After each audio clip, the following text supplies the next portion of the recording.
Hello viewers, welcome to our channel. ఈరోజు మన ముందు ఒక ముఖ్యమైన వ్యక్తి ఉన్నారు. ఆయన ఎవరంటే మిస్టర్ మల్లికార్జున్ గారు.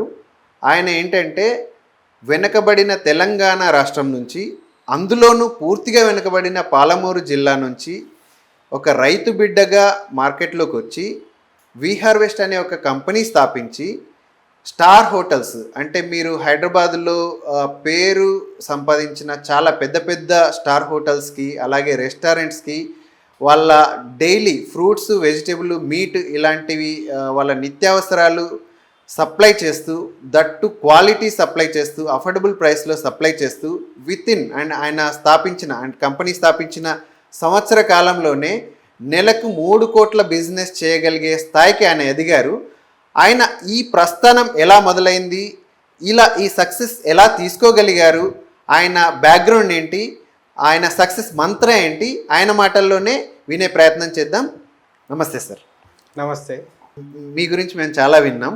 సో హైదరాబాద్లో వి హార్వెస్ట్ అనే సంస్థ స్థాపించి రెస్టారెంట్స్, స్టార్ హోటల్స్, క్యాటరర్స్ వీళ్ళందరికీ మీరు ఫ్రూట్స్, వెజిటేబుల్స్, మీట్ వాళ్ళకి కావాల్సిన క్వాలిటీలో, వాళ్ళకి కావాల్సిన ప్రైస్లో అందిస్తూ మీరు ఒక అంటే ఏదైతే ఈ ఇండస్ట్రీలో అంటే ఈ పర్టికులర్ బిజినెస్ ఏరియాలో మీకంటూ ఒక మార్క్ని క్రియేట్ చేసుకొని దట్టు విత్ ఇన్ 1 year మీరు స్థాపించిన 1 year టైంలోనే ఒక 3 కోట్లు నెలకి సంపాదించే స్థాయికి ఎదిగారు. సో దీని గురించి మాట్లాడే కంటే ముందు మీ బ్యాక్గ్రౌండ్ గురించి మేము తెలుసుకోవాలనుకుంటున్నాం. సో మీ గురించి మా ప్రేక్షకులకి చెప్పే ప్రయత్నం చేస్తారా? నమస్తే వ్యూవర్స్. నా పేరు మల్లికార్జున్ అండి. సో మీరు అన్నట్టుగా తెలంగాణ లాస్ట్ 10 years బ్యాక్ చూసుకుంటే it was a very poor state. స్లోగా డెవలప్ అవుతూ ఉంది. So now it's in a good position. And దాంట్లో Palamuru is always like it's వలసల రాజ్యం లాగా. ఆంధ్రాలో శ్రీకాకుళం, అట్లనే తెలంగాణలో పాలమూరు, నల్గొండ. బట్ అక్కడ నుంచి చాలా పెద్ద పెద్ద వాళ్ళు కూడా ఉన్నారు. సో మా వంతు ప్రయత్నంగా మేము కూడా స్టార్ట్ చేసాము. బట్ నేను వచ్చేసి MBA మార్కెటింగ్ కంప్లీట్ చేశాను. ఉస్మానియా యూనివర్సిటీ నుంచి. దాని తర్వాత నేను కొన్ని బ్యాంకింగ్ సెక్టర్లో అక్కడ వర్క్ చేశాను. అండ్ ఫినో పేమెంట్ బ్యాంక్ అని రూరల్ బ్యాంకింగ్లో వర్క్ చేశాను అనమాట. ఆల్మోస్ట్ నేను కర్నూలు, అనంతపూర్, మహబూబ్ నగర్, ఈవెన్ రంగారెడ్డి ఈ డిస్ట్రిక్ట్స్ అన్నిటిలో కూడా మేము వర్క్ చేసాం. అదేంటంటే గవర్నమెంట్ నుంచి వచ్చే అన్ని స్కీమ్స్ లైక్ ఉపాధి హామీ పథకం కానీ, పెన్షన్స్ కానీ, అప్పట్లో ప్రతి విలేజ్కి మా దగ్గర ఒక వాలంటీర్ టైప్ ఉండేవాళ్ళు అనమాట. మేము వాళ్ళని కస్టమర్ సర్వీస్ ప్రొవైడర్ అనేవాళ్ళం. ప్రతి విలేజ్కి ఒక కస్టమర్ సర్వీస్ ప్రొవైడర్ ఉంటారు. వాళ్ళకు పేమెంట్ వీళ్ళ ద్వారా వెళ్తుంది అనమాట. వీళ్ళు ఫిజికల్ క్యాష్ ఇచ్చేసి త్రూ AEPS సిస్టమ్ ఉంటాం, మనం ఆధార్ పేమెంట్ ద్వారా వాళ్ళకు పేమెంట్ చేసేవాళ్ళం. అప్పుడు నేను ఆల్మోస్ట్ మ్యాక్సిమం అన్ని విలేజెస్ అవన్నీ తిరిగేవాడిని అనమాట. కర్నూలులో కానీ, అనంతపూర్లో కానీ, ఈవెన్ మహబూబ్ నగర్ కానీ, రంగారెడ్డి, ఇవన్నీ నేను చాలా క్లోజ్గా ఫార్మర్స్తో మూవ్ అయ్యేవాడిని. వాళ్ళ day to day activities, because వాళ్ళు ఎలా వెళ్తున్నారు, వాళ్ళ పనులు ఎలా ఉన్నాయి, అండ్ ఆల్వేస్ ఎలా అంటే వాతావరణానికి, వాళ్ళు పండించే పంటకి సంబంధం లేకపోవడము, ఒకరు ఒక పంట వేస్తే అందరూ అదే వేయడము, ఒక కమర్షియల్ క్రాప్ ఉండకపోవడము, ఆబ్వియస్గా farmer always with the empty hands ఇబ్బంది పడేవాళ్ళు. అది చూస్తూ పెరిగాను నేను యాక్చువల్గా చిన్నప్పటి నుంచి కూడా. దెన్ ఆఫ్టర్ నేను హైదరాబాద్లో వచ్చిన తర్వాత I have seen so many hotels. వాళ్ళు ఏంటంటే కరెక్ట్గా ఇన్ టైంకి మెటీరియల్ రాకపోవడము, వచ్చిన క్వాలిటీగా ఉండకపోవడము, ఫార్మర్ అక్కడ నుంచి ఫ్రెష్గా కట్ చేసుకొని మార్కెట్ తీసుకొస్తాడు, మధ్యలో దళారీలు ఉంటారు, అది మార్కెట్ నుంచి మళ్ళీ మీడియేటర్ ద్వారా హోటల్స్కి వెళ్తుంది. అక్కడ వెళ్ళేసరికి ప్రొడ్యూస్ క్వాలిటీ రిడ్యూస్ అవుతుంది అండ్ కరెక్ట్గా వాళ్ళకి కావాల్సినట్లుగా గ్రేడ్ అయి రావట్లేదు. చాలా గ్యాప్ కూడా ఇంక్రీజ్ అయ్యే క్వశ్చన్ ఆబ్వియస్గా, ఎందుకంటే చాలా మీడియేటర్స్ ఉన్నప్పుడు each mediator will add their margin. ఆటోమేటిక్గా ప్రైస్ అనేది ఇంక్రీజ్ అవుతుంది. దాంట్లో చాలా గ్యాప్స్ చూశాను నేను. సో నేను అనుకున్నాను ఓకే, సో ఫార్మర్ దగ్గర నుంచి మనం డైరెక్ట్గా కలెక్ట్ చేసి వీళ్ళకి ఇవ్వగలిగితే హోటల్స్కి, అండ్ హోటల్స్ కూడా not only hotels but all this food sector is facing this issue. So quality material రావట్లేదు వాళ్ళకి, అండ్ ఇన్ టైంలో రావట్లేదు. సో ఇప్పుడు మనకు అవసరం ఉన్నప్పుడు మెటీరియల్ వస్తే ఇమీడియట్గా మనము ఫుడ్ ప్రిపేర్ చేయగలుగుతాం. సో సో ఆ గ్యాప్స్ అన్నీ చూశాను. చూసి దెన్ మేము ఏం చేసామంటే ఫార్మర్స్ దగ్గర ఒక నెట్వర్క్ కనెక్ట్ చేసాము. మేము ఒక ప్లాట్ఫామ్ క్రియేట్ చేసి సో ఫార్మర్స్ని అందరినీ ఆన్బోర్డ్ చేసాము. వాళ్ళ దగ్గర ఏ పంట వస్తుంది, ఎంత క్వాంటిటీ వస్తుంది, అలా మనకి ఇప్పుడు మోర్ దెన్ ఒక 2000 ఫార్మర్స్ కనెక్షన్లో ఉన్నారనమాట. సో వాళ్ళ దగ్గర నుంచి వచ్చే ప్రొడ్యూస్ మొత్తము మేము బై చేస్తాం. అట్ ద సేమ్ టైం మనం ఆల్మోస్ట్ హైదరాబాద్లో ఉన్న మేజర్ ఆల్ హోటల్స్ కానీ, రెస్టారెంట్స్ కానీ, క్యాటరర్స్ కానీ, సో వీళ్ళందరితో కూడా మనం టైప్లో ఉన్నాం. సో మనకు డైలీ వాళ్ళకు ఈ రిక్వైర్మెంట్ అనేది ఉంటుంది. సో వాళ్ళకి కావాల్సిన రిక్వైర్మెంట్ మనకు చెప్తారు. సో అంటే త్రూ మా ప్లాట్ఫామ్ ఉంది, మొబైల్ యాప్ ఉంది. సో దాని ద్వారా ఇండెంట్ ఇస్తారు, లేదంటే వాట్సాప్లో ఇస్తారు. కొన్ని 5 స్టార్ హోటల్స్ అయితే కంపల్సరీ మెయిల్లో పంపిస్తారు. సో డిఫరెంట్ ప్లాట్ఫామ్స్ నుంచి మాకు ఆర్డర్స్ వస్తాయి. సో ఆర్డర్స్ అన్ని కన్సాలిడేట్ చేసి దానికి అగనెస్ట్గా మన దగ్గర ఉన్న ఫార్మర్స్ దగ్గర నుంచి ఈ మెటీరియల్ మొత్తం పిక్ చేసేసి, సో మా దగ్గర మేము కలెక్షన్ సెంటర్స్ ఏర్పాటు చేసాం. సో ఫార్మర్ దగ్గర ఒక కలెక్షన్ సెంటర్ ఉంటుంది. సో ఫార్మర్స్ అక్కడికి వచ్చి అక్కడ వాళ్ళ మెటీరియల్ సబ్మిట్ చేస్తారు. ఒక్కొక్కరు ఒక్కొక్క ఆర్టికల్ చేస్తారు, అన్నీ ఒకటే చేయరు కాబట్టి. సో మేము అక్కడ కన్సాలిడేటెడ్ చేసుకొని మొత్తం మెటీరియల్ అక్కడ గ్రేడింగ్ చేసి అక్కడ నుంచి మళ్ళీ మా డిస్ట్రిబ్యూషన్ సెంటర్కి వస్తుంది. డిస్ట్రిబ్యూషన్ సెంటర్ దగ్గర ఏ క్లయింట్కి ఏ ఆర్డర్ పంపించాలనేది మొత్తం సెగ్రిగేట్ చేసేసి వాళ్ళ ప్రకారం మేము ప్యాకింగ్ చేసేసి సో కస్టమర్కి అల్టిమేట్గా డెలివరీ ఇస్తాం. సో ఇప్పుడున్న కరెంట్ సిస్టమ్ ఎలా ఉందంటే లోకల్ ప్లేయర్స్ ఎక్కువగా ఉన్నారు దీంట్లో. సో ఈ హోటల్స్కి సప్లై చేసేవాళ్ళు ఎస్పెషల్లీ. సో వాళ్ళు ఏంటంటే సో మార్నింగ్ ఇక్కడ నియర్ బై బోయినపల్లి లేకపోతే గుడిమల్కాపూర్ ఇట్లా 2-3 మార్కెట్స్ ఉన్నాయి హైదరాబాద్లో. సో అక్కడికి వెళ్ళి కలెక్ట్ చేసుకొని వచ్చేసి సో మ్యాక్సిమం బ్యాగ్లలో లేకపోతే ఆ కవర్స్లో వేసి అంటే ఆర్గనైజ్డ్గా ఇవ్వట్లేదు అనమాట. So it's unorganised market. So దాన్ని మేము ఆర్గనైజ్ చేయాలనుకున్నాము. సో వన్స్ ఆర్గనైజ్ చేసినప్పుడు ఆటోమేటిక్గా క్వాలిటీ వస్తుంది. క్వాలిటీ ఉన్నప్పుడు కస్టమర్ సాటిస్ఫై అవుతాడు. సో ఆబ్వియస్గా ఒక కస్టమర్ సాటిస్ఫై అయితే డెఫినెట్గా he will refer to some other customer.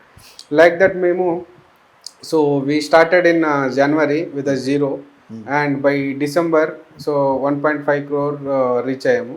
And now by August this year so 3 crores మేము రీచ్ అయ్యాము.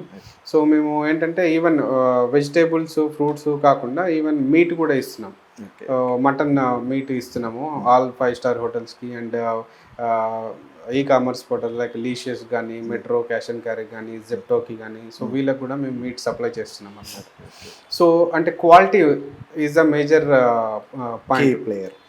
సో మేము ఖచ్చితంగా క్వాలిటీ పారామీటర్స్ ఫాలో అవుతాము. సో వాళ్ళకి కావాల్సిన విధంగా మనము విత్ స్పెసిఫికేషన్స్ మనం మెటీరియల్ ఇవ్వగలుగుతున్నాం. సో అందుకని so we are able to run this business successful. Okay, దీంట్లో యాక్చువల్లీ మీరు అంటే ఫార్మర్ బ్యాక్గ్రౌండ్ నుంచి వచ్చారు కాబట్టి అగ్రిటెక్ని పికప్ చేశారు. అంటే మీరు చిన్నప్పటి నుంచి దాన్ని చూశారు. అదేవిధంగా ఏంటంటే మీ ఫస్ట్ కెరీర్లో కూడా మీరు ఫార్మర్స్తో చాలా క్లోజ్గా ట్రావెల్ చేయగలిగారు. వాళ్ళ ఇబ్బందులు ఏంటి అనేది మీరు తెలుసుకోగలిగారు. సో వాటిని ఎలా అడ్రస్ చేయాలి అనే దీంతో ఒక ఉద్దేశంతో వచ్చారు అండ్ సక్సెస్ కూడా తీసుకుంటున్నారు. ఇక్కడ మీరు అన్ఆర్గనైజ్డ్ సెక్టార్ అనేది ఒకటి వాడారు. అయితే ఇక్కడ ఏంటంటే అన్ఆర్గనైజ్డ్ విషయానికి వస్తే ఏంటి అంటే ఓన్లీ ఆ ప్యాకింగ్ ఇది ఒకటే కాకుండా ఈవెన్ దో ఏంటి అని అంటే లైక్ ఏమంటారు ఈ ట్రాన్స్పోర్టేషన్ అండ్ ఈ ఆర్డర్ మేనేజ్మెంట్ ఇదేదైతే ఉందో సప్లై చైన్ మేనేజ్మెంట్ అంటాం కదా. ఇప్పుడు ఏంటంటే ఇప్పుడు కస్టమర్స్ వాళ్ళు ఆర్డర్ చేయాలి అంటే most of the local players అంతా వాట్సాప్లోనో లేదంటే పేపర్ మీద రాసి వాటిని ఫోటో తీసి పంపించడం, దాంట్లో ఒక మెటీరియల్ రావడం రాకపోవడం ఇలాంటిది జరుగుతూ ఉంది. ఇలా లైక్ ఆర్డర్ మేనేజ్మెంట్ కూడా అన్ఆర్గనైజ్డ్గా ఉంది. సో ఈ అన్ఆర్గనైజ్డ్ ఆర్డర్ మేనేజ్మెంట్ని అలాగే సప్లై చైన్ మేనేజ్ ఇప్పుడు ఏదైతే మీకు ఇక్కడ నుంచి ఇంత వచ్చింది మళ్ళీ అది ఏ ఫార్మర్స్ దగ్గర అవైలబిలిటీ ఉంది అనేది కూడా అక్కడ నుంచి మనం దాన్ని కూడా ఆర్గనైజ్ చేయాలి. సో దీన్ని ఆర్గనైజ్ చేయడానికి మీరు ఎలా ప్లాట్ఫామ్ని ఎలా డెవలప్ చేశారు? సో మేము ఏంటంటే ఒక ఈఆర్పి సిస్టమ్ బిల్డ్ చేసాం. సో అక్కడ ఎలా ఉంటుందంటే ఈవెన్ ఫార్మర్ని ఆన్బోర్డ్ చేస్తాము. ఫార్మర్ దగ్గర ఏ మెటీరియల్ వస్తుంది ఈచ్ ఫార్మర్ దగ్గర అది మొత్తం రికార్డ్ చేస్తాము. And at the same time కస్టమర్కి కూడా మేము మా మొబైల్ యాప్ ఇచ్చాము. సో కస్టమర్ ఇచ్చే ఆర్డర్స్ కూడా మాకు ట్రాకింగ్ ఉంటుంది. And at the same time even for the delivery boy also mobile app ఉంటుంది. సో డెలివరీ బాయ్ కూడా ఏం చేస్తాడంటే, సో కస్టమర్ ఇచ్చిన ఆర్డరు, వాడు పిక్ చేసుకున్న మెటీరియల్ కరెక్ట్గా ఉందా లేదా చెక్ చేసుకొని డెలివరీ బాయ్ కూడా అక్కడికి వెళ్ళిన తర్వాత డెలివరీ చేస్తాడు. సో మాకు కంప్లీట్గా ఎవ్రీథింగ్ ఆర్గనైజ్డ్గా వెళ్తున్నాం అనమాట. సో కస్టమర్ ఇచ్చిన ఆర్డర్స్ వాళ్ళు మొబైల్ ద్వారా ఆర్డర్స్ ఇస్తారు, లేకపోతే మెయిల్ ద్వారా ఆర్డర్స్ ఇస్తారు. సో దాన్ని అన్నింటిని మేము కన్సల్టేట్ చేయగలుగుతున్నాము మా ఈఆర్పి సిస్టమ్ ద్వారా.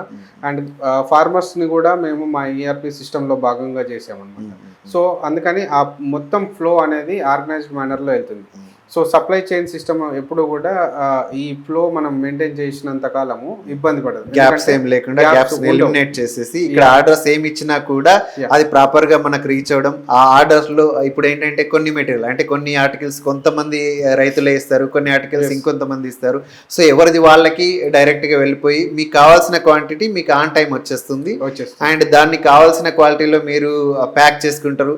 అండ్ ట్రాన్స్పోర్టేషన్ లో కూడా ఏంటంటే మనం డెలివరీ ఏజెంట్ కి ఏమేమి ప్యాక్ చేసి ఇస్తున్నాం అనేది కూడా అంత ఎవ్రీథింగ్ రికార్డ్ అవుతుంది. కాబట్టి ప్రాపర్ గా వీళ్ళు ఏం ఆర్డర్ అయితే చేస్తున్నారో అది 100% అక్కడ రీచ్ అవుతుంది. కాబట్టి ఈ గ్యాప్స్ ఏదైతే ఉన్నాయో సప్లై చైన్ లో ఉన్న గ్యాప్స్ ని మీ ERP సిస్టమ్ త్రూ మీరు ఎలిమినేట్ చేయగలిగారు.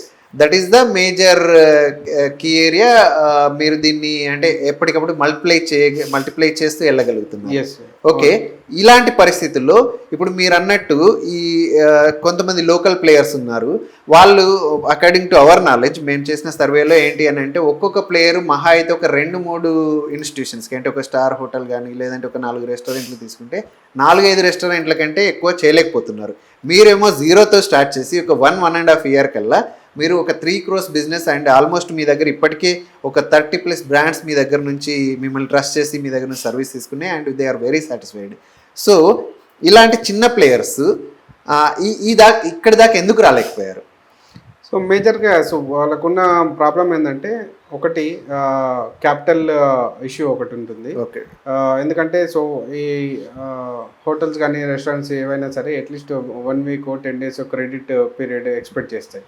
అండ్ ఫార్మర్ దగ్గర కంపల్సరీగా ఐదర్ వాళ్ళు ఫార్మర్ కానీ మేజర్గా ఈ లోకల్ ప్లేయర్స్ ఏంటంటే ఫార్మర్ వరకు వెళ్ళరు, ఇమీడియటింగ్గా సో బోయినపల్లి మార్కెట్ ఇలా లోకల్ మార్కెట్స్లో పిక్ చేసుకుంటారు. సో అక్కడ పేమెంట్ చేసి మెటీరియల్ తీసుకురావాలి అండ్ ఇక్కడ క్రెడిట్ ఇవ్వాలి. సో అదొకటి డ్రాబ్యాక్ ఉంటుంది లోకల్ ప్లేయర్స్కి. అండ్ సెకండ్ థింగ్ ఏంటంటే వాళ్ళు ఆర్గనైజ్డ్గా ఉండరు. సో ఈరోజు ఒక మెటీరియల్ వస్తుంది రాదు, షార్ట్ సప్లైస్ ఉంటాయి. బట్ ఇప్పుడు ఒక 5 మధ్యలో డిమాండ్ కూడా ఉంటుంది. ఏదైనా ఫెస్టివల్ ఉందనుకోండి మీకు షార్ట్ రేట్లు ఆటోమేటిక్గా పెరిగిపోతాయి. రేట్లు పెరిగినప్పుడు వీళ్ళు కొనలేరు, లోకల్ ప్లేయర్స్ కొనలేరు.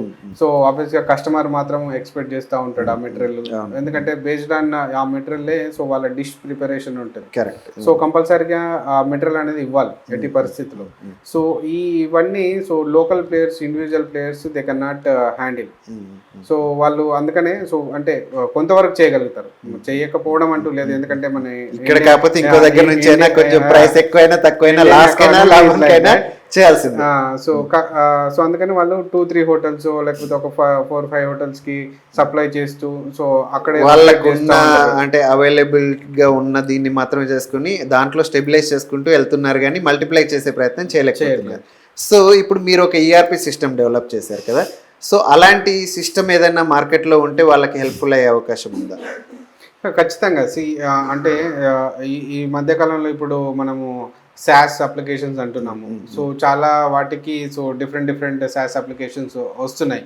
సో అది ఒకవేళ మనం క్రియేట్ చేయగలిగితే సో దాంట్లో ఈ ఫైనాన్స్ రిలేటెడ్ మనం ఒకవేళ ఇంటిగ్రేట్ చేయగలిగితే సో మీరంటూ NBFC వాళ్ళని కూడా దీంట్లో ఈ ప్లాన్లో ఇన్వాల్వ్ చేసేసి అండ్ ఈ ఆర్గనైజ్ చేయడానికి వాళ్ళకి ఒక SaaS ప్లాట్ఫామ్ తోటి సపోర్ట్ చేయగలిగితే వాళ్ళు కూడా వాళ్ళ బిజినెస్ అన్ని మనము SaaS ప్లాట్ఫామ్ లో ఆన్బోర్డ్ చేసేసి ఇటు సైడ్ మనము బ్యాంక్స్ NBFCs ను ఆన్బోర్డ్ చేసి అండ్ క్లయింట్స్ ను కూడా ఆన్బోర్డ్ చేయగలిగితే so it's a perfect combination shape వచ్చేసి వాళ్ళకి 100% రిజల్ట్స్ డ్రివెన్ ప్లాట్ఫామ్ లాగా వచ్చే యాక్చువల్ గా అంటే మేము we are working towards that platform only.